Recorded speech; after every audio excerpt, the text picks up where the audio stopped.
할렐루야. 반갑습니다. 하나님을 아버지라 부르고 주를 깨끗한 마음으로 부르는 자들의 모임입니다. 기도하고 시작하겠습니다. 하나님 아버지, 여전히 주님께서는 신실하게 우리를 인도하십니다. 하나님, 우리가 눈으로 볼 수 없고 우리가 깨닫지 못하는 것들을 주님께서 인도하시며 하나님, 결코 우리에게 멸망이 없음을 주님 안에서 고백합니다.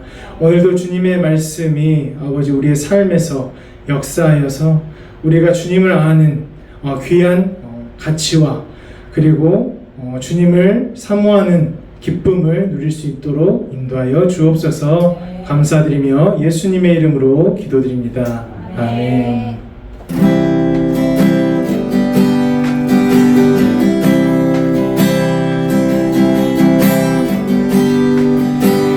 하나님의 임재가 여기 있음을 고백하며 나아갑시다. 물이 바다를 덮음같이, 물이 바다를 덮음같이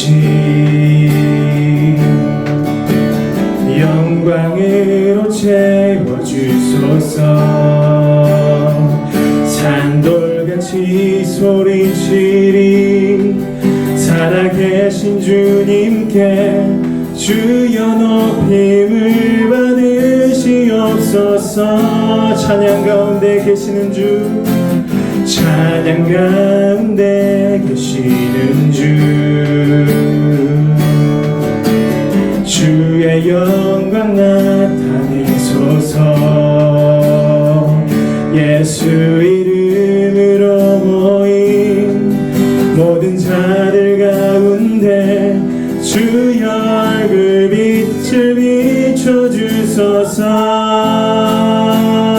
주님의 능력, 주 성령, 주 임재, 주의 셰카이나 영광 임하소서. 주님의 구원, 주 열정, 지혜와 주의 길 셰카이나 영광 임하소서. 성령이여 이제 임하사, 성령이여 이제 임하사. 성령의 불 부어주소서.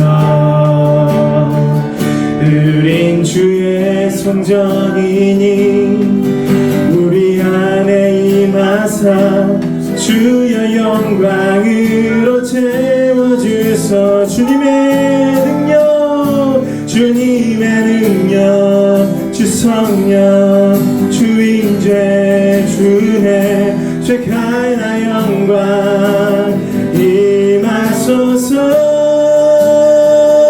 주님의 구원, 주 열정, 지혜와 주의 길 셰카이나 영광 임하소서. 주님의 능력을 선포하며 나갑시다. 주님의 능력, 주 성령, 주 임재, 주의 셰카이나 영광 임하소서. 주님의 구원, 주 열정, 지혜와 주의 길 셰카이나 영광 임하소서. 성령 오셔서, 성령 오셔서 예수 이름의 영광 위하여. 성령 안에서 예수 이름의 영광. 성령 오셔서 예수 이름의 영광 위하여 임하사 충만케 하소. 성령 오소서, 성령 오셔서 예수 이름의 영광 위하여 성령 안에서 예수 이름의 영광 성령 오셔서 예수 이름의 영광 위하여 임하사 충만케 하소 주님의 능력 주 성령 주 임재 주의 쉐카나 영광 임하소서 주님의 능원 주 열정 지혜와 주의 빛 쉐카나 영광 임하소서 성령 오셔서 한번합니다 성령 오셔서 예수 이름의 영광 위하여 성령 안에서 예수 이름의 영광 성령 오셔서 예수 이름의 영광 위하여 임하사 충만케 하소 성령 오셔서 성령 오셔서 예수 이름의 영광 위하여 성령 안에서 예수 이름의 영광 성령 오셔서 예수 이름의 영광 위하여 임하사 충만케 하소서 성령 오셔서 예수 이름의 영광 위하여 성령 안에서 예수 이름의 영광 성령 오셔서 예수 이름의 영광 위하여 임하사 충만케 하소서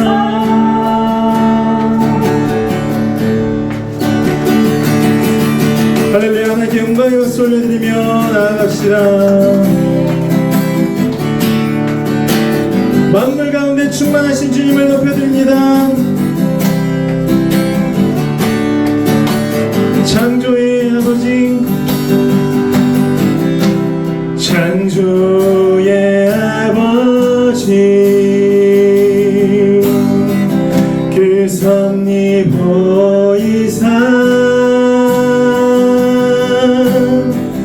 택하신 세대 일으키고 이 땅을 고치소서 주의 크신 능력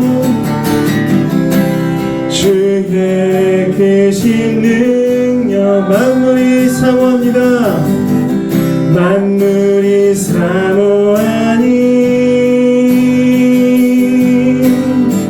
성령의 기름 부어주사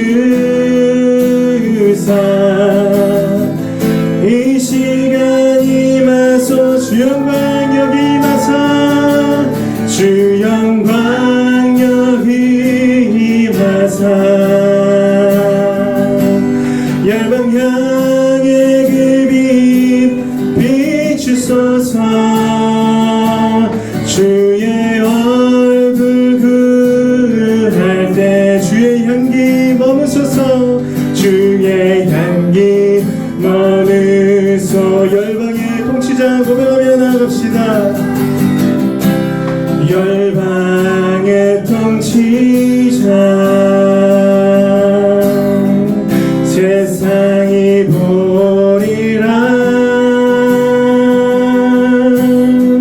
진실한 주의 약속으로 교회는 승리하리 아멘 우리 돌아보사 우리 돌아보사 강건케 하소서 강건케 하소서 연약한 모두 벗어지고 승리케 하옵소서 승리케 하옵소서 주 영광 여기 임하 임하사 열방 향해 그 빛 비추소서 주의 얼굴 그할 때 주의 향기 머무서 주 영광 여기 임하사 주 영광 여기 열방 향해 그 빛 비추소서 주의 얼굴 그할 때 주의 향기 머무 주의 나라가 임하옵시며 주의 나라가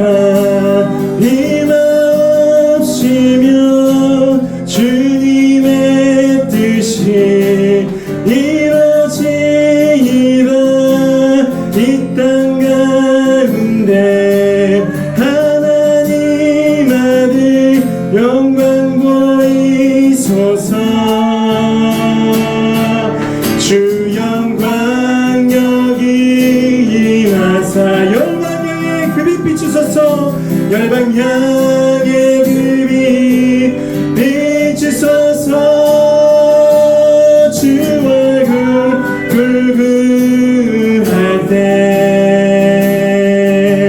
주의 향기 머무소서 주 영광 여기 임하사 주 영광 여기 임하사 열방 향해 그 빛 비추소서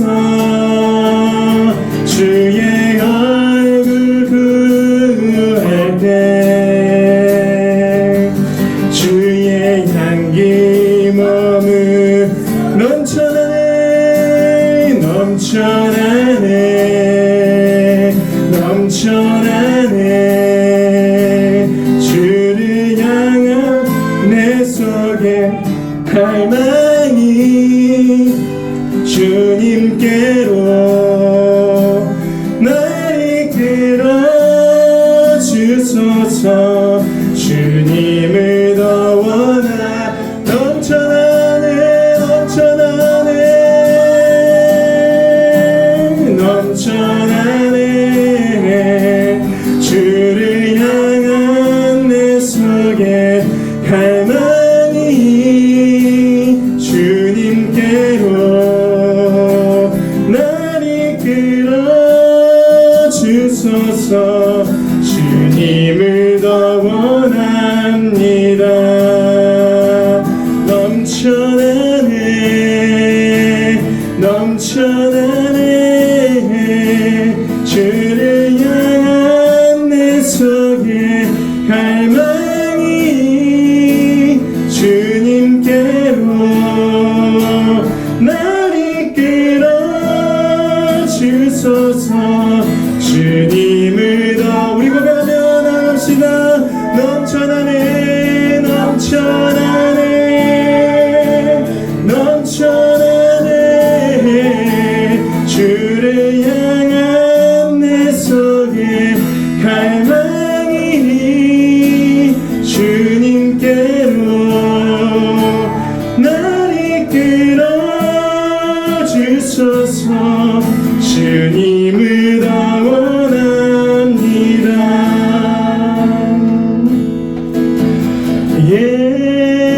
예수 사랑합니다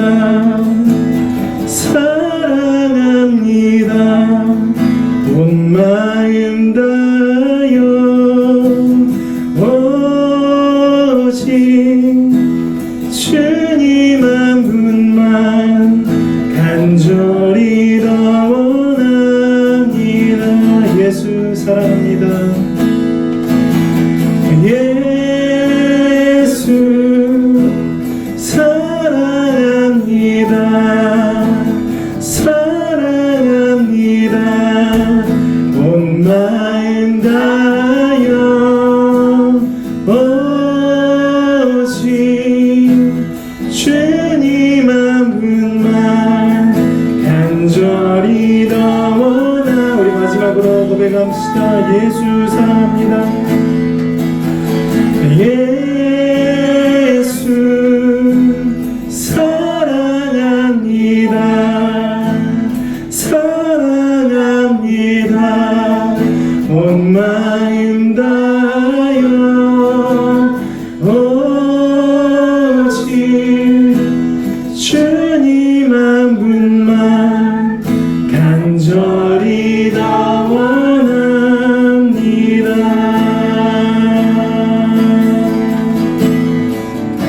지금 이 시간 기도하며 나아갑시다. 하나님 아버지, 우리는 여전히 주님의 구원이 필요합니다. 하나님, 주님의 말씀과 성령으로 아버지 날마다 매 순간마다 주님의 구원의 확신이 필요합니다. 하나님 아버지, 우리의 삶에 구체적으로 그리고 섬세하게 주님의 구원이 필요합니다. 하나님, 이 시간 주님의 얼굴, 주님의 구원이 임하는 예배가 되게 하여 주옵소서. 하나님의 말씀이 이 땅에 비춰져서 하나님 환하게 비치는 예배가 되게 하여 주옵소서. 하나님, 김한나 전도사를 사용하여 주옵소서. 하나님의 말씀이 온전히 선포케 하시며 말씀의 능력을 경험하는 예배 되게 하여 주옵소서. 하나님 아버지, 오시은 대표님의 아버지 건강을 주님께서 책임져 주옵소서. 하나님, 회복시켜 주시옵고 그 마음에 주님의 온전한 평안이 가득하게 하여 주옵소서. 이 시간 주님께서 아버지 은혜 베푸시는 예배를 위하여 그리고 함께하는 지체들을 위하여 기도하며 나아가겠습니다. 주여, 하나님 아버지, 주님의 얼굴을 구합니다. 주의 성령을 아버지 구합니다. 하나님 아버지, 우리의 영혼의 아버지 안식을 원합니다. 하나님 아버지, 말씀 가운데 우리에게 다시 한번 구원의 확신을 주시고 아버지 그 가운데 우리의 삶의 구원이 임하는 놀라운 경험할 수 있는 예배를 하여 주옵소서. 하나님 아버지, 연약한 우리를 사용하여 주셔서 이 시간 주님께 무릎 꿇게 하시고 주님의 얼굴을 간구하게 하시니 감사합니다. 하나님 아버지, 영적 지체와 하나님께서 세우신 공동체 가운데 하나님의 영이 이끄시며 하나님의 영이 부흥시켜 주시는 아버지 놀라운 역사가 일어나게 하여 주옵소서. 아버지, 주시는 이도 주님이시고 거두시는 이도 주님이십니다. 아버지, 주님께서 인도하는 길을 아버지 묵묵히 걸어갈 수 있는 우리 한 명 한 명이 될 수 있게 하여 주시옵소서. 하나님, 이 시간 말씀이 선포됩니다. 하나님 말씀이 선포될 때 아버지 주의 말씀을 온전히 우리의 심령에 새길 수 있는 아버지 은혜로 하여 주시옵고 아버지 우리 영이 다시 한번 주님 앞에 겸손히 무릎 꿇을 수 있는 놀라운 은혜의 시간 되게 하여 주옵소서. 아버지, 무릎 꿇을 때 자비가 임하며 무릎 꿇을 때 주님의 은혜가 보이는 아버지 믿습니다. 아버지, 이 시간 크신 은혜가 아버지 이 시간 함께하길 원하오니 하나님 아버지, 우리의 각자의 삶에서 주님께서 주님의 뜻과 계획을 보여주옵소서.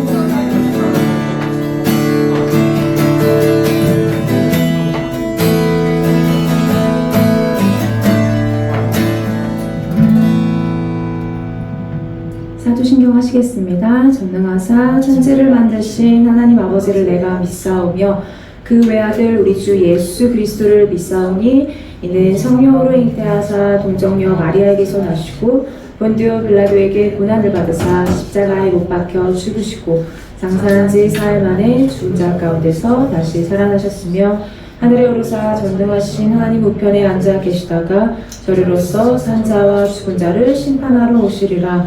성령을 믿사오며 거룩한 공회와 성도가 서로 교통하는 것과 죄를 사하여 주시는 것과 몸이 다시 사는 것과 영원히 사는 것을 믿사옵나이다. 아멘. 네, 오늘 함께 보실 말씀은 요나서 1장 7절입니다. 네, 오늘 함께 보실 말씀은 요나서 1장 7절이고요. 요나서 강의 6번째 시간이죠. 요나서 1장 7절입니다. 네, 찾으셨으면 함께 합독하도록 하겠습니다. 그들이 서로 이르되 자 우리가 제비를 뽑아 이 재앙이 누구로 말미암아 우리에게 임하였나 알아보자 하고 곧 제비를 뽑으니 제비가 요나에게 뽑힌지라. 아멘. 네, 제가 기도하겠습니다. 사랑하는 주님 아버지, 오늘도 이렇게 주께서 은혜를 베풀어 주셔서 예배 자리 가운데 우리 인도하여 주심에 깊은 감사를 드립니다. 아버지 하나님, 이 시간을 온전히 주께서 기뻐 받으시고 온전히 주님 뜻에 합당하게 사용하셔서 이 예배 가운데 모여있는 주의 백성들 가운데 하나님의 뜻을 온전히 나타내 보여주시고 그 뜻에 따라 살아가기를 결단하는 시간, 힘을 얻고 돌아가는 시간 될 수 있도록 은혜 베풀어 주시옵소서. 아버지 하나님, 하나님 건강에 또한 어려움이 있는 우리 성도 있습니다. 아버지 하나님 이 시간 그 육체를 지으신 하나님께서 친히 만져주셔서 아버지 회복해 하시고 또 주님의 손길 가운데 위로와 평안함을 누리게 하시고 다시 한번 하나님이 하나님 되심이 그 일 가운데 증거될 수 있도록 주께서 역사하여 주시옵소서. 살아계신 우리 주 예수 그리스도 이름으로 기도했습니다. 아멘. 저번 주에는 저희가 명절을 맞아서 특별히 이 창세기 말씀을 통해 하나님이 세우신 부부, 이 가정에 대해서 살펴봤습니다. 그리고 저번 요나서 5번째 예배 영상은 이 프로그램 오류로 인해서 비록 남지 않았지만 저희가 1장 6절 말씀을 통해서요, 이 범죄한 요나에게 선장 되신 예수님께서 친히 찾아오셨다는 것을 배웠는데요. 이는 창세시대에도 있었던 일로 이 범죄한 아담과 하와에게 이 하나님께서 음성으로 찾아오셔서 그들을 완전히 끊어버리지 않으시고 그 자리에서 바로 멸망시키지 않으시고 그들에게 여전히 사랑을 베푸시며 다시금 기회를 주시는 것에 대해서 살펴보았습니다. 그리고 더 이상 우리가 내 내적 미성숙과 이 내 내적 문제로만 씨름하는 것이 아니라 이 사람 가지고 일 가지고 씨름하는 것이 아니라 이 시대를 분별하게 해달라고 구해야 할 것을 또 배우면서 그 안에서 오늘 지금 내가 무엇을 해야 하는지 그것들을 구하고 또 이런 시대 상황 가운데 내가 무엇을 조심하고 무엇을 준비해야 하는지 무엇을 취하고 무엇을 버려야 하는지 이런 것들을 구해야 함을 저번 요나서 시간을 통해서 배웠어요. 그리고 이 선장과 요나의 대화 이후에 이 7절 장면이 이어집니다. 자, 선장이 6절에서 자는 자여 어찌함이냐 일어나서 내 하나님께 구하라. 혹시 하나님이 우리를 생각하사 망하지 아니하게 하시리라. 이렇게 얘기를 하고 아마 요나를 깨워서 다른 사람들과 합류하는 것으로 보입니다. 그리고 사람들이 서로 말하죠. 이 재앙의 원인을 제비뽑기를 통해 가리자. 자, 이 성경에서 제비뽑기에 대해 이 본문 말고도 몇 구절이 더 나오는데요. 이 신구약에 등장하는 제비뽑기는 이 하나님의 뜻을 알려주는 도구로 보여집니다. 이 레위기 16장 9절에는 제사에 쓸 희생제물을 선별할 때 이 제비뽑기를 했고요. 민수기 26장 55절과 또 여호수아 13장 6절을 보니까 이스라엘 지파들이 땅을 나눌 때도 제비뽑기를 합니다. 그리고 느헤미야 10장 34절에서 보면 이 제사장직을 배분할 때도 제비뽑기를 했고요. 그 외에 백성과 이 사울 부자 사이에 이어서 사울과 요나단 사이에서도 제비를 뽑은 일이 있더라고요. 그리고 이 신약에 와서는 가룟 유다의 자리를 대신할 이 사도 자리를 뽑는데 제비 뽑기를 통해 이 마띠아가 선정되고 그리고 더 이상 제비 뽑기는 나오지 않습니다. 근데 잠언 16장 33절에 보니까 이 제비는 사람이 뽑으나 모든 일을 작정하기는 여호와께 힘드니라. 아멘. 이런 말씀이 있거든요. 이 성경에서 제비 뽑기는 이 하나님의 역사를 이루는 것으로 나타나 있어요. 이 시편의 예언을 이루는 유명한 사건 역시 이 신약에 나오는데 로마 병정들이 예수님의 옷을 나눌 때 이 제비를 또 뽑거든요. 그렇기 때문에 지금까지도 제비 뽑기가 성경적이기 때문에 이 하나님의 뜻을 알기 위한 도구로 사용될 수 있는지에 대한 의견이 분분해요. 일각에는 이런 말을 하는 사람들이 있습니다. 오늘날 교회에서도 제비 뽑기 방식은 매우 유익하며 제비 뽑는 방식은 서로 간의 다툼이나 불화를 없게 한다. 그렇기 때문에 매우 공평하고 제비 뽑기를 통해 누군가 선택되었을 때에 이 하나님께서 그 사람을 선택하셨다고 믿는 것은 교회의 질서를 바로 세우는데 중요한 역할을 한다라고 말하는 사람이 있어요. 하지만 이 마띠아 선정 이후 제비 뽑기가 나오지 않는 점을 미뤄보아서 이 오순절에 성령이 오심으로 이 교회가 활동을 시작하게 되면서 제비 뽑기가 아닌 성령님의 인도하심을 따르는 것이 이 복음적이라는 의견이 더욱 많습니다. 이 구약시대는 성경이 완성되기 이전이기 때문에 이 하나님께서 여러 방편으로 직통계시를 주셨지만 지금은 성경이 완성되어 이 하나님께서 말씀을 통해 우리에게 하나님의 뜻을 분명하게 알려주고 계십니다. 물론 제비뽑기를 하는 어떤 상황이 생긴다고 가정했을 때 그것까지도 하나님은 다 알고 계시잖아요. 그래서 그 역시도 하나님의 주권 안에서 하나님께서 그런 방법을 사용하실 수도 있지만 우리가 제비를 뽑아 배우자를 선정하지 않고 직업을 결정하지 않듯이 이 선택이라는 사항에 있어서 이 우리에게 중요한 게 뭐냐면 이건 역시 바로 하나님을 아는 것에 있다라는 거예요. 왜냐하면 이 모든 선택이 하나님의 손 안에 있기 때문입니다. 먼저는 우리의 인생을 이 하나님께서 친히 설계하시고 인도하고 계시기 때문에 이 인생이 어떻게 될지는 하나님을 알아야 비로소 바로 알 수 있게 되는 거예요. 주는 토기장이요 나는 그릇이니 이 그릇이 어디에 쓰일지는 토기장이에게 들어야 알 수 있다라고 우리가 했잖아요. 물론 그 쓰임을 보면 이 하나님의 의중을 비록 모르는 시기에 있었더라도 쓰여질 수는 있잖아요. 이 오늘 본문과 같은 상황, 근데 이러지도 저러지도 못하는 그런 상황에서 혹은 내가 할 수 있는 부분이 하나도 없이 전적으로 무능력함을 알게 되어 이 하나님만 의지할 수밖에 없는 그런 상황에서는 우리는 이 기회를 통해 이 아무 일이 없었어도 진작에 했어야 했던 이 하나님 손안에 붙들린 인생의 의미를 찾을 수 있습니다. 이 우리가 하나님께 과연 나라는 그릇이 어디에 쓰일 그릇인지 묻지 않고 인생을 살아가는 여정 안에서도 쓰일 수는 있죠. 하나님이 만드셨으니까. 근데 하나님은 그 목적을 분명하게 알게 하기 위하여서 그 그릇이 주인이 바로 하나님이라는 걸 알게 하시기 위해서 특정한 상황, 이러지도 저러지도 못하는 상황, 마치 이 뱃속에 있는 사람들처럼 그렇다고 배에서 뛰어내릴 수 없잖아요. 근데 침몰하고 있는 배에 또 가만히 있을 수도 없잖아요. 이런 상황에서 이 하나님만 의지할 수밖에 없는 그런 상황을 통해 하나님은 이 인생의 의미를 알게 하시기도 한다는 거예요.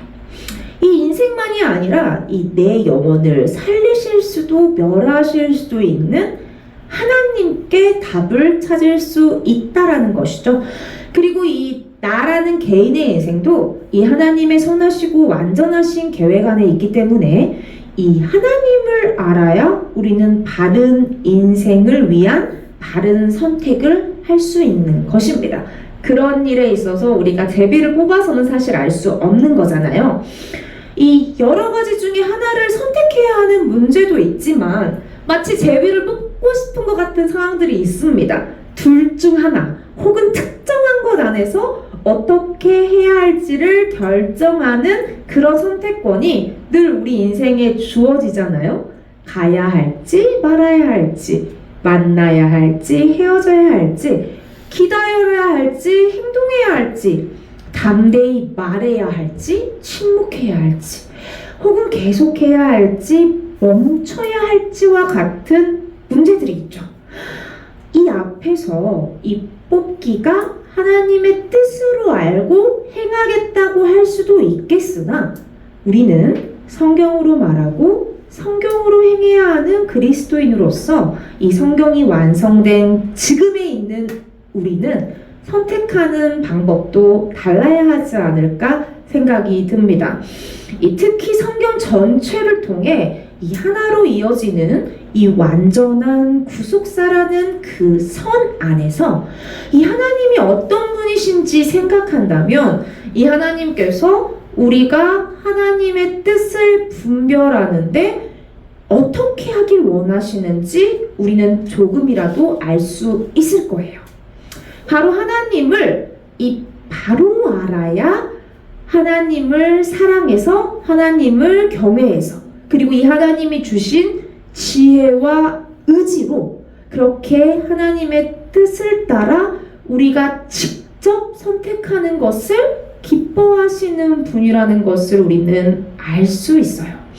이 하나님께서 그분의 일을 기계적으로 결정해서 알려줘서 하지 않으시고 이 예수 그리스도를 친히 보내셔서 그분이 우리의 본이 되셨다는 사실을 우리는 기억해야 합니다. 예수님은 십자가에 달리셔야 할지 말아야 할지 제비를 뽑지 않으셨다는 거예요. 본인의 의중을 호소했지만 하실 수 있거든 이 잔을 옮겨달라고 했잖아요. 근데 결국 뭐라고 하셨죠? 하나님의 뜻대로 또 하시기를 촉구했다라는 거예요. 여러분, 제가 21살에 이 카페 창업을 할 때 했던 기도가 있습니다.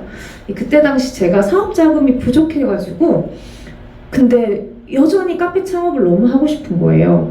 이 나름 카페를 그 당시 창업해야 하는 의로운 이유도 있었어요. 제가 저희 할머니한테 어떤 약속하고 또 하나님 앞에 소원했던 일이 있었는데 그 당시 저희 할머니가 요양병원에 계셔서 되게 위독한 상황이셨거든요. 그래서 저는 할머니가 돌아가시기 이전에 이 손녀딸이 뭔가를 하고 있습니다라는 그 보여주고자 하는 마음들이 강했어요. 근데 나중에야 알게 된 사실이지만 그 당시 저는 하나님을 인격적으로 만나기 전이었거든요. 이 하나님을 알고는 있었는데 진짜 알지는 못했던 시기였습니다. 이게 무슨 말이냐? 우리가 대통령이 누군지는 알잖아요. 그쵸? 근데 그가 어떤 자인지는 잘 모르죠. 그냥 알 뿐이지 관계가 없었다라는 거예요. 이 많은 사람들이 하나님을 알아요. 이 예수의 이름도 알아요. 근데 그가 정말 누구인지를 모르는 경우가 많다라는 것입니다. 왜? 관계가 없으니까. 바로 제가 그랬어요. 21살에 제가. 이 20년차 친구인 여기 앞에 동업하고 있는 친구가 그런 얘기 하잖아요. 우리가 친구가 된 지 20년이 됐는데 같이 이렇게 일을 해보니까 이제 네가 어떤 사람인지 좀 알겠다 이런 얘기를 하는 거예요. 이 관계가 있어도 친밀도에 따라서 또 아는 범위가 다르잖아요. 저는 그 당시 하나님을 알긴 했는데 관계도 없을 뿐더러 친밀도가 없어서 하나님이 어떤 분인지 정확히 모르는 상태였어요. 근데 또 어려서부터 배우고 들은 게 있었기 때문에 하나님 뜻대로 해야지 그 어떤 명제는 저한테 있었던 거예요. 그래서 제가 어떻게 기도를 했냐면 그러면 돈이 없는데 저는 이게 너무 하고 싶어요. 근데 그 돈은 제가 구할 수 없는 범주였어요. 그래서 돈이 어디서든 채워지면 그럼 나는 하나님 뜻으로 알고 창업을 하겠다. 이런 기도를 했거든요. 제가 오늘 본문을 이렇게 연구하고 준비하면서 생각하니까 그 당시 제가 제비 뽑기 기도를 했더라고요. 제비가 뽑히면 하나님 뜻인 거예요. 이 자본금이 채워지면 하나님 뜻이야. 하나님 뜻이 아니면 자본금을 주지 마시라. 그럼 나는 제비가 안 뽑힌 줄 알고 안 하겠다. 이런 구조에 있는 것이죠. 근데 어떻게 됐죠? 제비가 뽑힌 거예요.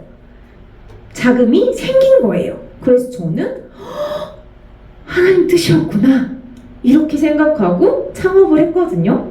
자, 여러분, 이렇게 된 경우 저의 이 창업은 정말 하나님의 뜻이었을까요? 제가 그렇게 기도를 했는데 이루어졌습니까? 물론 오늘 이 살펴볼 핵심 주제는 하나님의 뜻인지 아닌지에 대한 부분은 아니에요. 근데 이야기가 나왔으니까 살짝 언급만 해본다면 21살 저의 카페 창업은 하나님의 뜻이 분명했습니다.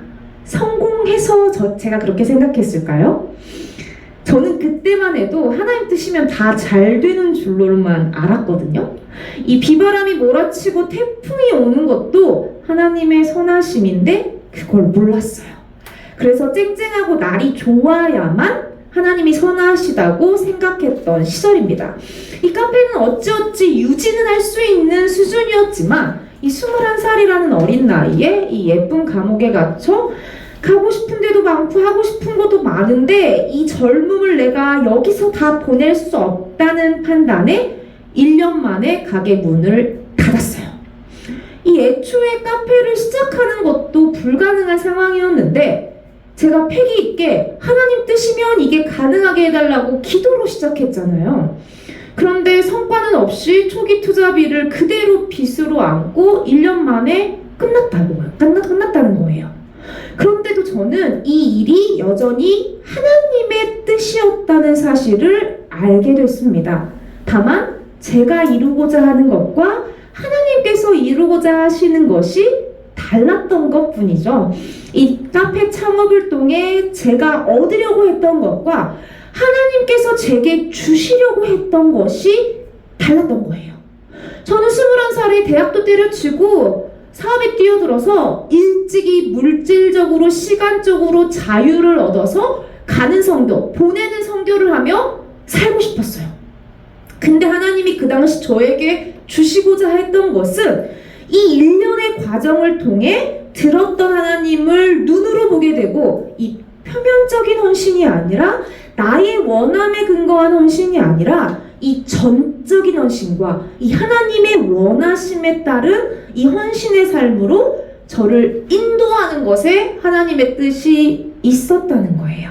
이 하나님의 의도와 저의 의도, 이 하나님의 목적과 저의 목적이 달랐을 뿐이지 이 하나님은 21살에 빚으로 시작한 이 카페 창업이라는 과정을 거쳐 그 이후 숱한 사건들과 시간들을 사용하셔서 바로 오늘 지금 이 자리에 있는 저를 이루셨고 계속해서 하나님의 일을 이뤄나가고 계신 것입니다.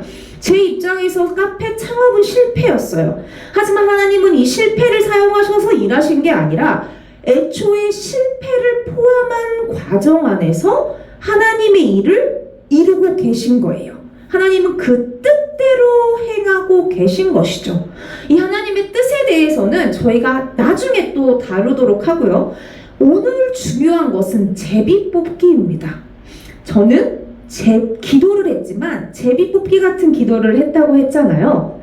그런데 저만이 아니라 이런 기도 다들 한 번쯤은 해보지 않으셨나요? 하나님이 이렇게 하신다면 저는 이렇게 하겠습니다. 하나님이 이렇게 하신다면 저는 그걸 하나님의 뜻으로 알고 하겠습니다. 아니면 하지 않겠습니다. 근데 여러분 도대체 왜 이런 기도를 할까요?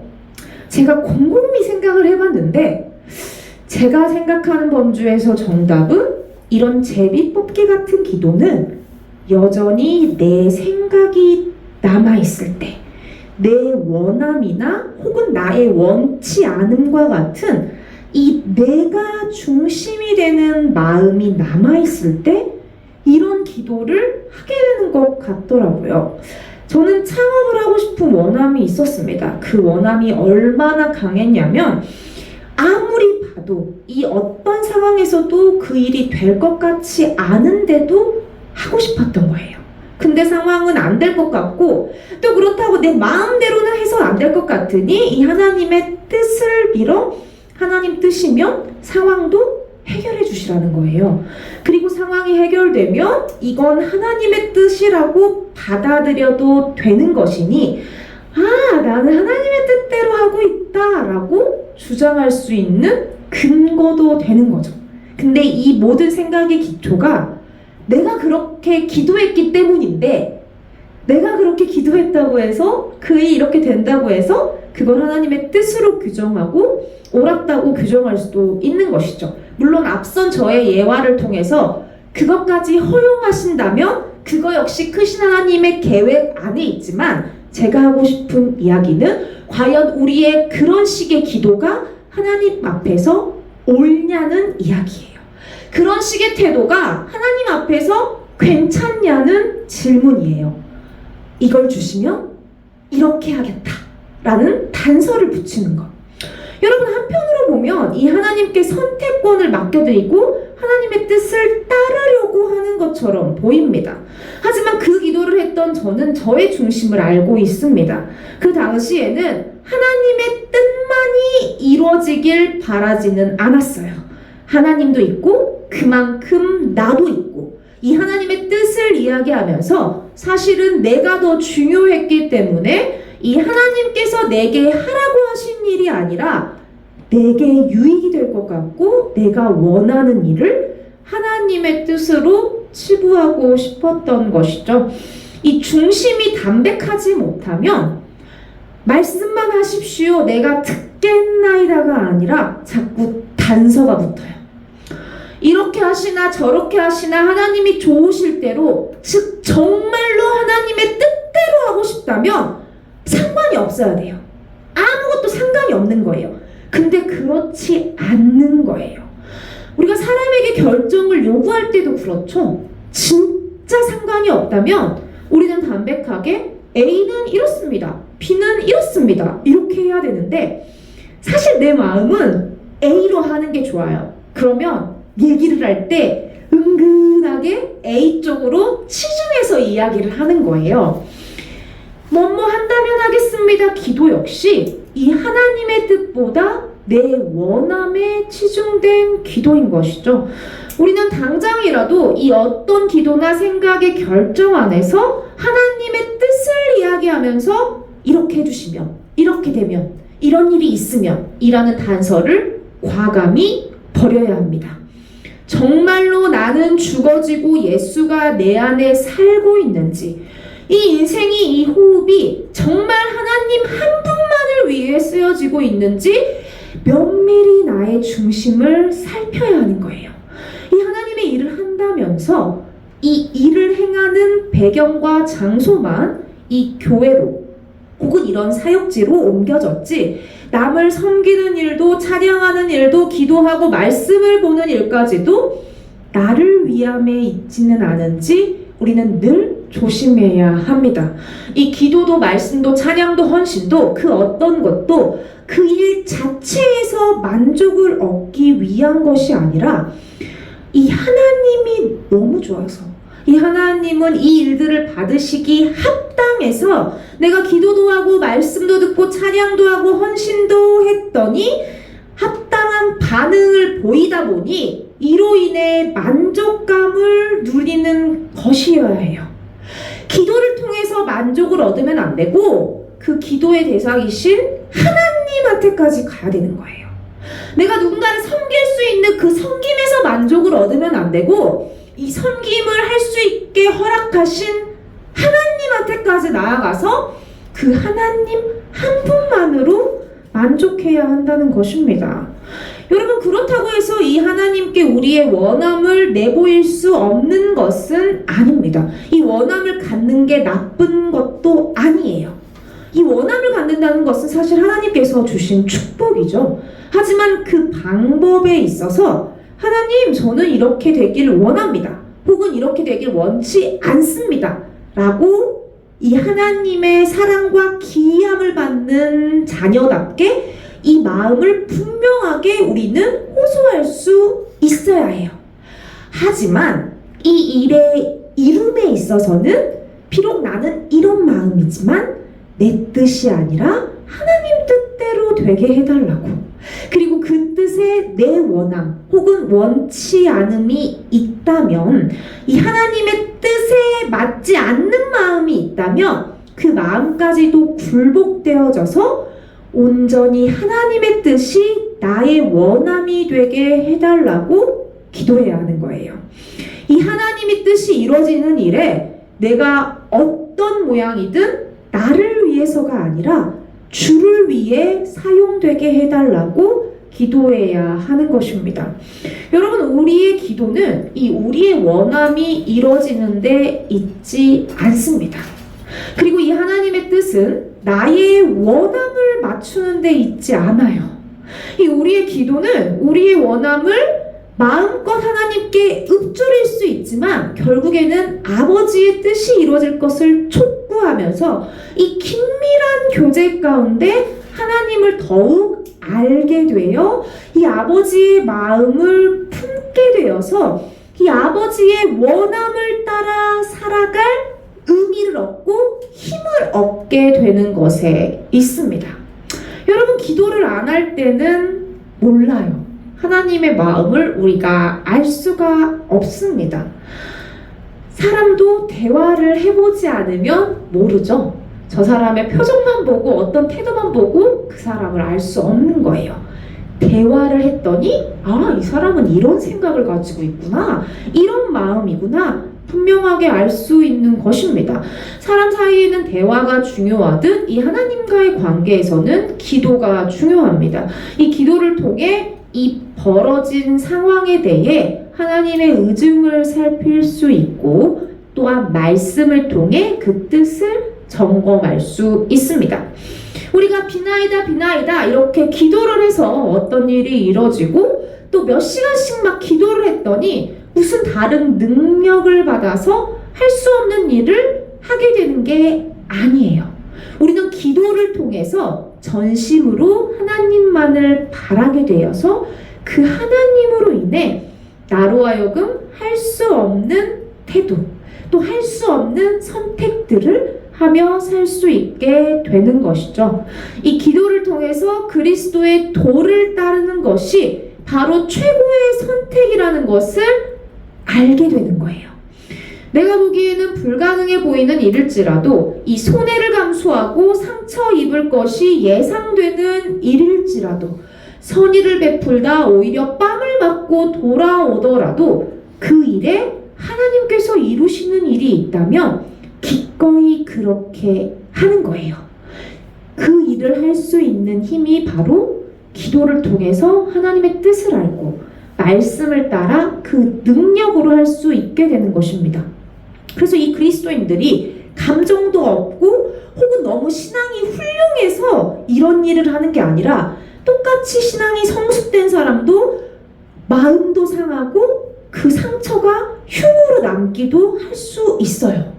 여러분, 어떤 일에 있어서 타격이 없어서가 아니라 이 지울 수 없는 상처라도 예수 그리스도의 옆구리에 창자국이 그대로 남았지만 이 부활하셔서 승리하신 일에는 어떤 영향을 줄 수 없었던 것처럼 그 창자국은 창자국대로 일을 하고 이 예수님의 승리는 승리대로 우리 가운데 일하는 것입니다. 그래서 하나님께서 하시겠다고 하면 우리는 비록 상처 먹을 것을 각오하더라도 상처가 남는다 할지라도 그렇게 할 수 있는 거예요. 이 나의 원함에 하나님으로 움직이려 하지 않고 나의 원함까지도 하나님께서 주관하시도록 나를 온전하게 내어드린다면 그렇게 하나님의 뜻을 따라 행하다가 받은 아픔, 그 상처, 그게 무엇이든지 그게 어떠한 흔적으로 남았든지 그게 어떠한 책임을 제가를 지게 만들든지 이 흔적을 고통의 이유로 불만의 이유로 쓰는 것이 아니라 이 흔적조차도 이 아픔의 시간조차도 이 고통의 어떤 기억조차도 이 하나님이 되시는 일에 죽음으로 생명을 주신 그 예수님을 따라 생명을 살리는 일에 쓸 수 있게 되는 것입니다.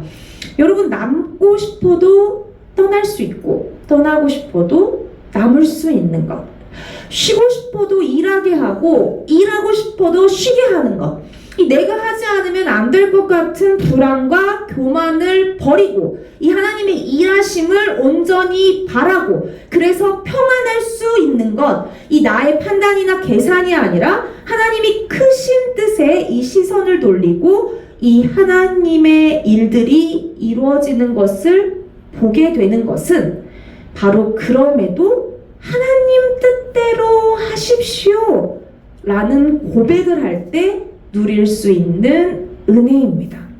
여러분, 기도의 유익은 분명히 그 기도를 하는 내가 맛보게 되어 있어요. 하지만 그 기도하는 시간은 온전히 하나님을 위해 있어야 합니다.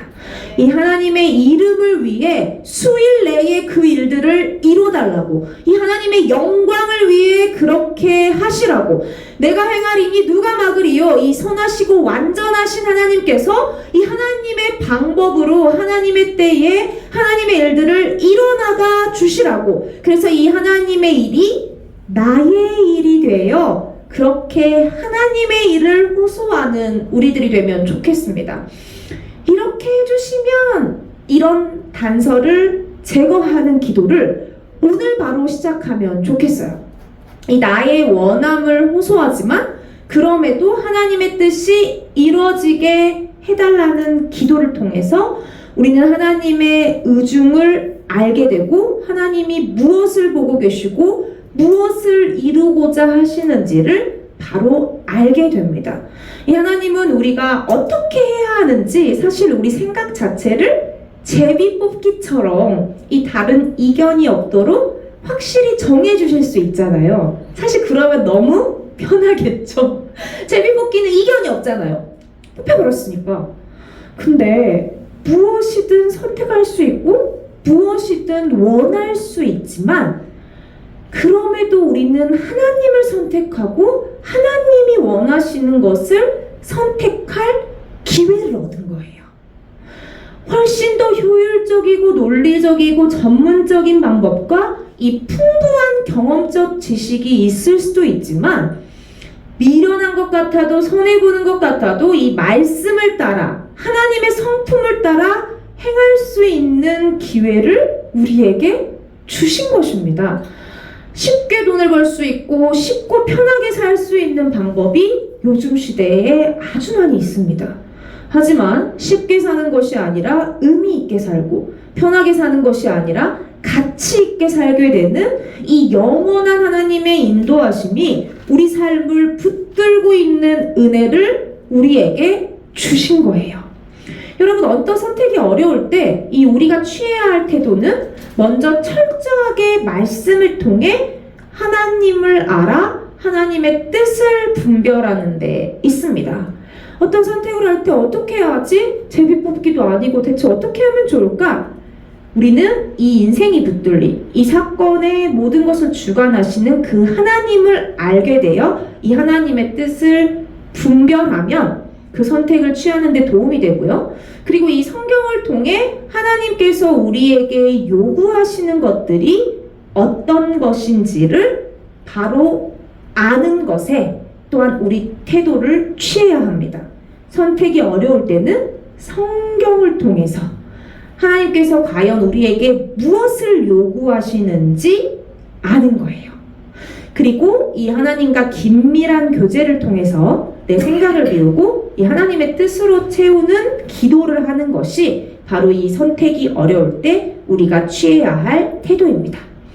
그리고 나서 이 말씀에 기초하여 생명이 사는 쪽을 선택하는 거예요.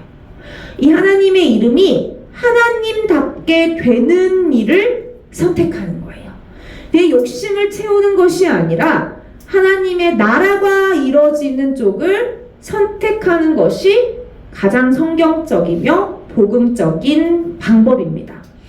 여러분, 이것들을 우리가 너무 잘 알고 있어요. 근데 이론적으로만 있는 것도 아니고 행하기 어려운 일이 아니에요. 방금 제가 말씀드린 이것들은 어려운 일을 하라고 하신 게 아니라 우리 안에 다른 생각이 없다면 바로 행할 수 있는 거예요. 이 일들이 어렵다면, 하나님의 나라를 먼저 생각하는 게 어렵다면, 하나님의 이름이 하나님처럼 되는 일을 선택하는 게 어렵다면, 생명을 살리는 일을 선택하는 게 어렵다면 이 일이 어려운 게 아니라 바로 우리가 다른 생각을 하고 있는 것이 이러한 선택을 하는데 어려움을 준다라는 거예요. 나보다 예수가 귀하고 내 인생보다 하나님 나라가 더 귀하다면 선택이 쉬워지는 것입니다. 이 돌고 돌아 오늘 본문에서 이 일의 원인을 파악하는데 제비뽑기를 했다는 것은 이 오늘날 우리에게도 제비뽑기를 하라는 것이 아니라 바로 이 일의 주권이 하나님께 있다라는 것을 알라는 거예요. 이 배에서 제비뽑기를 하자고 했다는 것은 다른 말로 얘기하자면 이 모든 일의 해답은 당신만이 아십니다. 이런 뜻이에요. 제비뽑기를 통해서 이 태풍의 원인을 알고자 한다는 것은 이 모든 일의 해답은 당신만이 아십니다. 그 답을 우리에게 알려주세요. 라는 고백인 거예요. 이 배가 거의 깨지게 된 상황, 인생이 박살나기 직전의 이 상황이 하나님의 손에 있다라는 고백입니다. 하나님께서 판단하십시오. 하나님께서 일해 주십시오. 라고 우리의 의지를 하나님께 전적으로 맡겨드리는 고백이에요. 물론 이 제안을 했던 그들은 그 신을 하나님이라 생각하지 못했을지라도 적어도 이 당시의 사람들은 신본주의 사상은 있었던 것이죠. 이 지금 시대에 이와 같은 자연재해가 있다면 하나님이 그분의 뜻에 의해 이 폭풍을 내리셨다고 생각하는 사람이 몇이나 될까요? 원래 그 지점은 태풍이 부는 지점이야. 원래 한국은 이 시기면 매해 태풍이 와. 원래 거기는 홍수가 빈번하게 발생하는 지역이야. 일본은 지진지대니까 우리는 이런 식으로 자연재해에 대해서 어떤 과학적인 근거를 대고 환경적인 근거를 대어 생각하잖아요. 다행인지는 몰라도 요즘에는 이상기후 때문에 이 자연재해가 과학적 근거만으로는 설명하기 어려운 현상들이 많이 일어나고 있습니다. 하루가 멀다 하게 이따만한 우박이 내렸다는 뉴스들을 볼 수 있잖아요. 그렇다고 이런 일들로 그들이 믿지 않는 자들이 하나님을 인정하는 건 아니지만 적어도 하나님을 믿는 이 하나님의 자녀들은 미세한 변화나 어떤 미세한 차이만이 아니라 아무 일이 일어나지 않아도 이 만물을 통해 하나님을 보고 하나님을 인정할 수 있어야 한다는 사실이에요. 태풍이 불어요. 시기가 그래서 그런 게 아니고 그 지역이 원래 그래서 그런 게 아니라 하나님이 태풍을 보내신 거예요. 하나님한테 이유가 있는 것이죠. 로마서 1장 19절에서 20절입니다. 이는 하나님을 알만한 것이 그들 속에 보임이라 하나님께서 이를 그들에게 보이셨느니라. 창세로부터 그의 보이지 아니하는 것들 곧 그의 영원하신 능력과 신성이 그가 만드신 만물에 분명히 보여 알려졌나니 그러므로 그들이 핑계하지 못할지니라. 아멘. 이런 말씀이 있어요. 여러분, 강풍이 불어서 비바람이 몰아쳐야만이 우리 인생이 하나님 손에 있다는 걸 인정하게 되는 것은 아닙니다. 물론 그런 위기 앞에서는 즉각 하나님께 얼굴을 돌려야 하죠. 그 손이 우리를 살리기도 죽이기도 할 수 있기 때문입니다. 하지만 평소에도 일상 중에도 우리가 하나님께 시선을 돌리면서 이 하나님께 온 생각과 마음을 집중한다면 아무것도 아닌 일에서 우리는 하나님을 볼 수 있는 거예요. 여러분, 어떤 사람을 너무 사랑하면 막 둥근 달도 막 그 사람 얼굴처럼 보이는 어떤 그런 형상아들이 있잖아요. 그 사람이 막 둥둥둥둥 떠다니는 거예요. 기분 좋은 바람만 불어도 바람이 불어서 그 사람이 생각나고, 해가 쨍쨍하게 쬐도 해가 쨍쨍하게 쪄서 그 사람이 생각나잖아요. 마치 그것처럼 우리가 하나님을 그렇게 계속해서 생각한다면 만물에 드러나 나타난 그 하나님을 더 느낄 수 있고 알 수 있게 되는 거예요. 이 사랑하는 이는 그냥 내 생각에서만 그렇잖아요. 근데 하나님은 내 생각에서만이 아니라 진짜 하나님을 실제로 만물에 보이셨다라는 거예요. 제가 고아원에, 인도네시아 고아원에 있을 때 기도하고 딱 나오는데 이 얘기 한 번씩 꼭 하는데, 산이 이렇게 크게 딱 있는 거예요. 너무 커요. 그 산이 가만히 있는데 나도 그 산을 보면서 하나님의 영원하신 능력과 신성이 느껴졌어요. 근데 어느 날은 기도실에서 나와서 이렇게 걸어가는데 진짜 주의 깊게 보아야만 보이는 아주 작은 잡초를 보면서 하나님이 살아계신 게 느껴지는 거예요. 이 언제 짓밟혀서 바람에 흩날려 없어져 버릴 이런 것들까지 키우고 살피고 계시는 그 하나님의 자비로운 성품과 놀라운 능력과 세심하심이 아무것도 아닌 그 잡초에서 느껴지는 것입니다.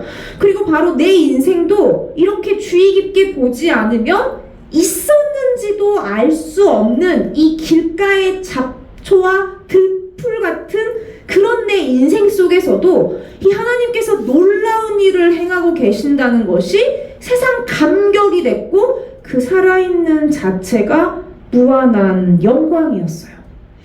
여러분, 이 제비는 히브리어 고랄이라는 단어인데요. 이 고랄이라는 단어는 추첨, 행운, 어떤 사람에게 몫으로 할당된 것, 특히 유산을 뜻합니다. 이 고랄이라는 히브리어가 제비뽑기의 제비에 쓰였는데, 이 고랄은 제비, 추천, 행운, 어떤 사람에게 몫으로 할당된 것, 특히 유산이라는 뜻이에요. 근데 오늘 이 본문에서 요나가 이 제비를 뽑은 게 아니라 제비가 요나에게 뽑혔다는 거예요. 물론 사람이 뽑는 것이죠. 근데 우리가 앞서 살폈던 잠언 말씀처럼 이 일의 작정이 여호와께 있어 이 하나님이 제비로 하여금 요나에게 뽑히도록 한 거예요. 요나 입장에선 자기가 뽑은 건데 하나님은 제비가 요나에게 뽑히게 했다라는 거죠. 여러분, 이 제비 뽑기는 유대인에게는 하나님의 계시예요. 하지만 그 당시 고대 근동 지역에서도 제비 뽑기 방식을 취했던 나라들이 많이 있었다고 합니다. 그들은 하나님을 몰랐어도 이 바다를 움직여 바람을 일으켜 재앙을 내릴 수 있는 그 신에게 이 이유를 찾았잖아요. 근데 하나님은 그 요청에 응하신 거예요. 제비가 요나에게 뽑히게 하신 거예요. 이 태풍이 왜 왔습니까? 하는 물음에 하나님께서 응답하신 거예요. 그들에게 알게 하신 거예요. 요나 때문이야. 알게 하신 거예요. 여러분, 우리는 제비 뽑기가 아닌 기도로 요청한다고 했잖아요.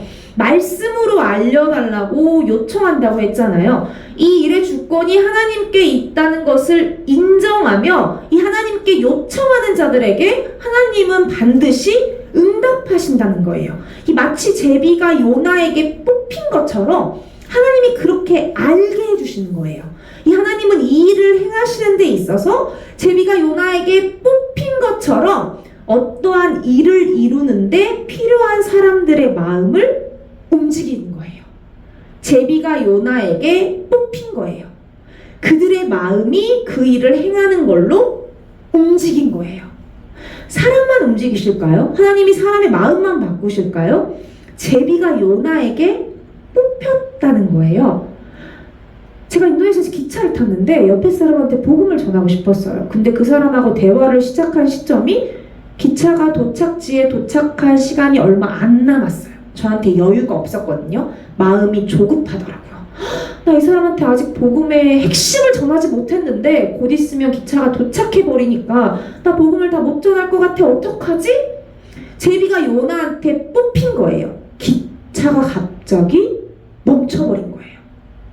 제가 유럽에 여행 갈 항공편을 예약한 적이 있습니다. 근데 그 일이 하나님 앞에서 별로 좋지 않은 것 같은 마음이 중간에 들었어요. 이미 돈을 들여서 항공권을 예약해버렸는데 취소하면 그 돈을 다 날리게 생겼는데 근데 골똘히 생각하니까 제가 그 여행을 가는 것을 하나님이 기뻐하시지 않을 것 같은 거예요. 제가 하나님한테 요청한 거예요. 모든 주권은 하나님께 있으니 하나님의 뜻대로 행하세요. 하나님의 뜻을 나에게 알려주세요. 그렇게 요청했더니 제비가 요나한테 뽑힌 것입니다. 항공편이 취소가 됐어요. 여러분에게 그런 일이 있지 않으십니까? 이걸 말하자면 나를 세야 될 것 같아요. 여러분, 하나님께서 만물을 정말 주관하고 계신다는 것을 여러분들 정말 믿으세요?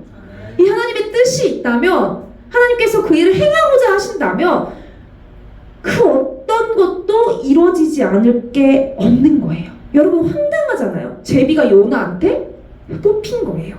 기차가 멈춰버리는 거예요. 멀쩡한 항공편이 취소가 되는 거예요. 여러분, 하나님은 자신의 일을 뜻을 이루기 위해서 무엇이든 사용하셔서 일을 이루십니다. 그리고 이 하나님의 일을 알고자 하는 이들에게 말씀을 통해, 기도를 통해, 환경을 통해, 사람을 통해, 각종 꿈과 환상, 계시를 통해서도 알게 하시는 거예요. 이 재앙의 이유를 어디서 찾아야 합니까?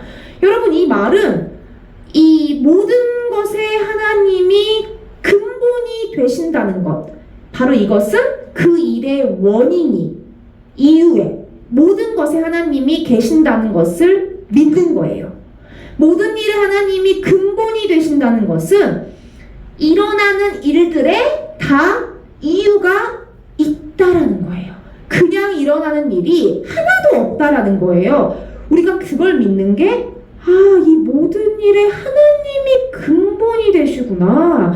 하늘의 새 한 마리도 하나님의 말씀 없이는 떨어지지 않는데 이 폭풍으로, 지진으로, 가뭄으로, 전쟁으로 숱한 사람이 죽어나가고 사는 일에 어찌 하나님의 계획이 없다고 볼 수 있겠습니까? 하다못해 이 작은 일에도, 이 들풀이 바람에 흔들리는 일에도, 낮에 해가 쨍 찌는 일에도 하나님의 이유가 있다라는 거예요. 그래서 우리는 하나님이 하시는 일은 하나님께 여쭤봐야 하는 것입니다. 이 우리 삶 속에서 일어나는 아주 작은 일에도 하나님의 간섭하심이 있다는 걸 안다면 우리는 늘 모든 상황 가운데 이 하나님의 뜻과 이유, 그리고 하나님의 일하심이 있다는 걸 알고 오직 하나님께 물을 수밖에 없게 되겠죠. 이 모든 상황 속에서 우리가 어떻게 반응하기를 원하시는지 이 하나님께 구하는 지혜가 우리에게 있으면 좋겠습니다. 여러분, 하나님은 결코 실수가 없으세요.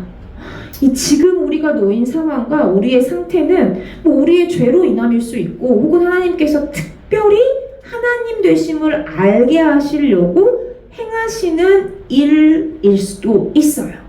우리가 이런 하나님의 주권과 그 크신 팔 안에서 살고 있어요. 그 그늘 아래서 살고 있는 거예요. 이 하나님은 우리의 죄의 결과일지라도 그 어떤 상황을 사용하셔서 예정된 하나님의 선하신 뜻을 이루실 것입니다. 이 우리가 하나님을 구할 때 우리를 생각하사 우리를 망하게 하지 않으시고 이 모든 이유와 앞으로 행해야 할 태도를 이 일을 행하시고 주관하시는 하나님께 묻고 요청할 때 하나님은 반드시 알게 해주실 거예요. 제비가 요나에게 뽑힐 거예요. 여러분, 모든 것을 하나님께 여쭈십시오. 하나님 손 안에 있지 않은 게 없어요. 하나님이 모르시는 게 없어요. 여러분, 그분께 구하십시오. 지금까지 그래 오셨던 것처럼 이 모든 일을 통해 하나님은 하나님의 일을 이루실 것입니다. 그리고 나를 기준하여 붙은 이 모든 단서를 버리는 일을 시작하세요. 이 하나님의 뜻을 묻는 것만이 아니라 이렇게 해주시면 하겠다, 그런 결단들도 다 버리는 시작이 되기를 바랍니다. 청년들의 상담하다 보면은 이런 얘기를 많이 해요. 아, 취직만 시켜주시면 내가 하나님한테 헌신할 텐데, 배우자만 주시면 내가 열방으로 나갈 텐데, 배우자를 주셨는데 배우자가 선교 못 나간대요. 그럼 어떡해요? 배우자 주시면 열방 나간다고 했는데. 여러분, 이런 단서가 하나님 앞에서 그 중심이 정말 내가 오직 하나님만 향했는지 봐야 하는 도구로 써야 돼요. 아직도 나한테 뭐뭐 한다면이 있다면 내 중심이 온전히 하나님 앞에 있지 않은 거일 수도 있습니다. 제가 2015년 4월 6일에 썼던 글입니다. 제가 그 당시 자기 전에 매일 자장가처럼 읽었던 데이비드 브레이너드의 생애와 일기의 일부를 발췌하고 거기에 대한 느낌을 제가 쓴 건데요. 제가 이제 이 데이비드 브레이너드의 일기를 다시 읽기 시작했어요. 인도네시아에 놓고 왔는데 3년 동안 인도네시아에 못 가서 포기하고 이번에 새로 이 책을 구매했는데, 여기 내가 있나이다. 주님 나를 보내소서. 나를 땅끝까지 보내소서. 나를 거칠고 야만적인 황무지의 이교도에게 보내소서. 아니, 나를 이 세상의 위로라고 불리는 모든 것으로부터 멀리 보내소서. 아니, 죽음으로 보내소서. 그것이 당신을 섬기고 당신의 나라를 확장시키는 일이라면 그렇게 하소서. 이 글이 발췌한 거예요. 근데 여기에 제가 이렇게 썼더라고요. 너무 부끄럽다. 내가 여기 있다고 나를 보내소서라고 외치면서도 동역자도 있어야겠고 아픈 육신도 먼저 고침을 받아야겠다는 이 나의 연약한 외침과는 비교할 수 없는 헌신이다. 헌신의 크기는 사역의 크기가 아니라 마음의 크기가 아니던가, 얼마를 드리느냐의 문제가 아니라 얼마나 포기하느냐, 얼마나 내려놓느냐의 문제이다. 갈수록 예배가 힘들어지는 이곳에서 목이 마르다 못해 타버리는 것 같은 주의를 보내야 하는 요즘이지만 이 교회 안에 있지 않고 예수 안에 있기를 바라며 늘 주께서 함께하여 주시니 269년 전 그와 함께하셨던 주를 지금 나로 보게 하시니 황홀해서 웃다가 부끄러워 울다가 하는 수밖에. 하나님이 베풀어 주신 은혜에 아무것도 해드린 것이 없어 마음이 슬플지라도 이 마음까지도 내 영혼도 이 밤 은밀한 묵상과 기도 속에서 녹아내려 주님 안에서 나는 없고 주만 살기를, 이런 주옥 같은 글을 제가 7년 전에 썼더라고요. 여러분, 그 사이 저는 배우자도 생기고 동역자도 생기고 이 사업체도 생겼습니다. 아픈 육신은 더 아프게 되었지만 어찌됐든 그때보다는 많은 것들이 갖춰졌습니다. 하지만 교육 공동체를 하려면 안정적으로 공급되는 물질 기반을 갖춰야겠다는 생각에 이 손을 댄 이것저것들의 결과가 결국 빚만 만드는 꼴이 되었어요. 그렇다면 저는 이 7년 전 저런 고백을 했지만 이처럼 오지로 가지 않았기 때문에, 포기하지 않고 내려놓지 않고 취하려고 했기 때문에 이 잘못된 길을 가다 지금의 이런 결과를 맞이했을까요? 여러분들에게는 어떤 사연이 있으십니까? 지금 여러분들의 시간이 어떤 것을 성취하고 이룬 시간이십니까? 아니면 어떤 것들을 성취하기 위해 달려가고 있는 시간입니까? 아니면 어떤 것을 성취한 것 같지만 그것들이 마치 흔적도 없이 사라져버리고 무너져 내리는 것 같은 시간이십니까? 여러분, 우리는 어떤 것들의 현상, 어떤 것들의 결과를 보고 자꾸 판단하고 결론 지으려고 합니다. 저는 아직 선교지로 가지 못하고 나가기만 하면 광주로 돌아오게 하시고 나가기로 하면 광주로 돌아오게 하셔서 저는 그냥 이곳이 나의 선교지인가 보다 하고 이곳에 남아 있습니다. 아직은 계속해서 기도하게 하신 사역의 모양을 아직 갖추진 못했지만, 비록 내 상황은 빚더미에 있는 것 같지만 여전히 이 일 가운데 하나님은 우리를 두셔서 하나님의 뜻을 이뤄가고 계신다는 거예요.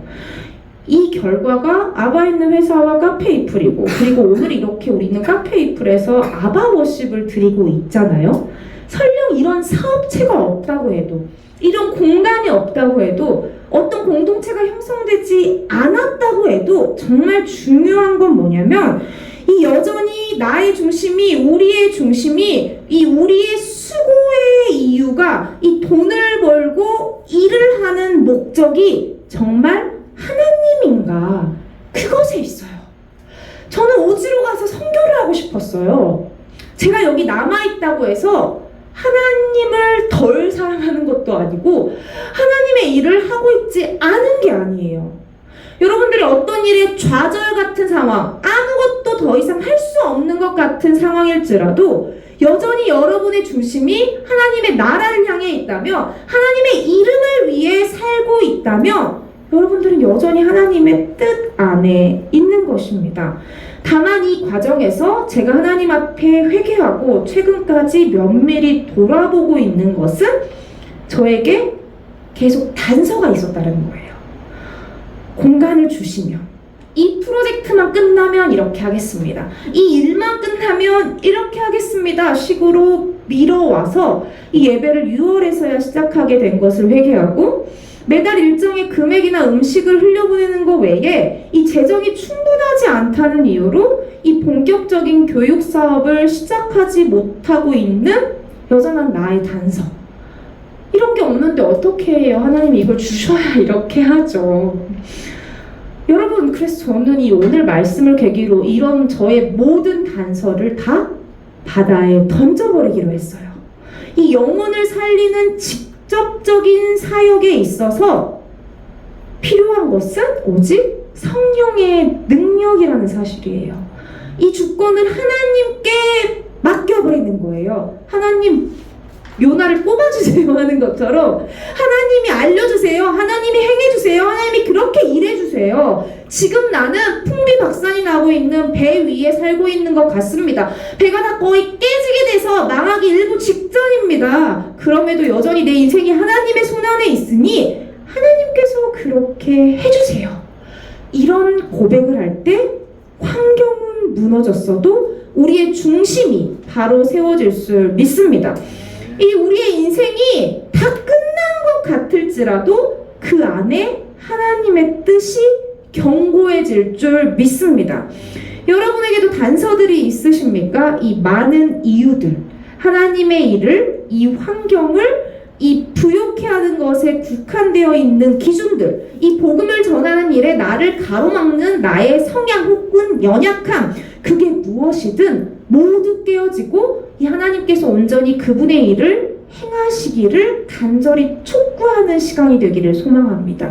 그리고 이 예배를 통해 제비가 요나에게 뽑힌 것처럼 이 우리의 환난의 이유가 분명해져서 문제의 핵심이 분명해져서 오직 하나님으로부터 해결 방법을 찾게 되는 시간이 되길 소망합니다. 제가 기도하겠습니다.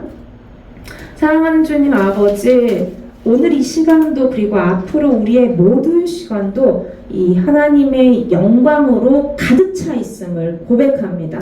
아버지, 우리가 보기에는 멸망하는 것 같고 망한 것 같고 끝이 난 것 같고 다시 재기할 수 없을 것 같고 더 이상 앞으로 나아갈 수도 없을 것 같고 어떠한 극심한 고통 중에 있을지라도 그 시간조차도 하나님의 완벽한 뜻 안에 있음을 고백합니다. 아버지, 우리가 그 안에서 우리의 모든 단서들을 버려버리고 혹은 어떤 점치는 것과 같이 기계적인 응답을 바라는 것이 아니라 우리가 이 살아있는 인격체를 가지고 하나님과의 긴밀한 교제 가운데 하나님을 바로 알아서 하나님이 하나님 되시는 일에 하나님의 나라가 확장되는 일에 우리의 중심이 바로 세워지고 우리의 인생이 그 중심 가운데 일하여질 수 있도록 은혜 베풀어 주시옵소서. 아버지, 우리의 호흡을, 우리의 인생을, 이 모든 일을 주님의 강하고 크신 손에 맡겨드립니다. 하나님의 선하시고 완전한 뜻을 따라서 이 일들을 수일 내내 이루어 주시고 오직 하나님의 이름을 위하여 하나님의 백성들을 귀하고 거룩하게 사용하여 주시옵소서. 살아계신 우리 주 예수 그리스도 이름으로 기도했습니다. 아멘.